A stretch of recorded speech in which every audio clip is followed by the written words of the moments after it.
hedder Majbrit Christiansen. Jeg bor i Skive Kommune. Jeg vil fortælle lidt om, hvordan det er at være mor til en handicappet datter her i vores kommune. Vi har hjemmetrænet vores datter siden 2010, først i vores fritid og i weekenderne, og siden 2013 på fuld tid med en hjælper ansat. Og det har vi gjort via servicelovens paragraf 32. Sidste år, da Margrethe hun blev 6 år og ramte skolealderen, der søgte vi om skoleudsættelse, hvilket vi ikke fik. Og så er alternativet jo enten hun skal sendes i skole, eller vi skal etablere en hjemmeundervisning. Og vi har så valgt det sidste, for at vi stadigvæk kan træne dagligt med Margrethe. Og det har vi gjort på den måde, vi siger, at jeg står for hjemmetræning, og min mand han står for hjemmeundervisning.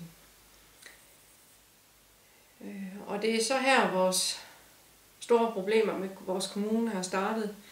Fordi når man skal etablere en hjemmeundervisning, ja, så mener de i hvert fald her i Skive Kommune, at de skal være medbestemmende i, hvor mange timer vi skal hjemmeundervise. Og de mener så, at vi skal hjemmeundervise 30 timer lige det antal timer, hun ville fået i heldagsskolen. Hvorimod, at hvis en kommune skal etablere en hjemmeundervisning til et sygt barn, ja, så vil det være et sted mellem 4 og 8 timer om ugen. Og det er jo ret svært at forstå, at vi så også skal hjemmeundervise så mange timer, og til et barn, der mentalt og fysisk kun er et sted mellem 2 og 3 år. Og med hensyn til vores 30 timers hjemmeundervisning, jamen det betyder jo så også, at kommunen har valgt at trække mig i tabt arbejdsfortjeneste for det, der bliver undervist. Altså det vil sige, at jeg nu kun modtager 7 timers tabt arbejdsfortjeneste. Hjemmetræningen, det har vi jo valgt, fordi vi ønsker at give Margrethe den bedste fremtid og de bedste Vi ønsker at give Margrethe de bedste muligheder for fremtiden. At hun bliver så selvhjulpen som muligt, at hun bliver i stand til at klare sig selv. Med noget hjælp sikkert, men at hun bliver i stand til selv at tage tøj derpå, og selv gå i bad, og selv smøre hendes mad, og selv spise. Og et eller andet sted, så gør vi jo det. Og det er noget, der kommer kommunen til gavn i den sidste ende, når hun er voksen og skal flytte hjemmefra.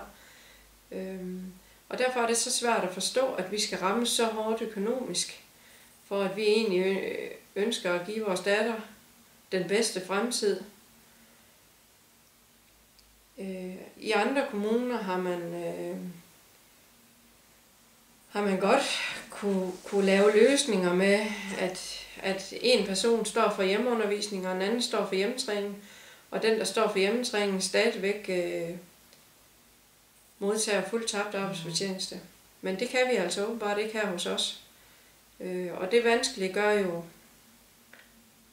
vores familieliv en hel del økonomisk, men også psykisk. Det er ret hårdt. En ret hård belastning at være ramt så hårdt økonomisk.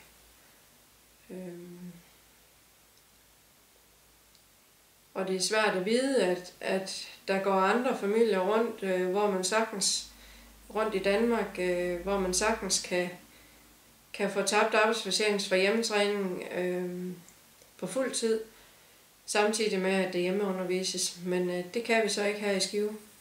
Og at de også jo egentlig har valgt at gå så hårdt efter os som familie, frem for at finde en lempelig løsning, vi alle sammen kunne leve med.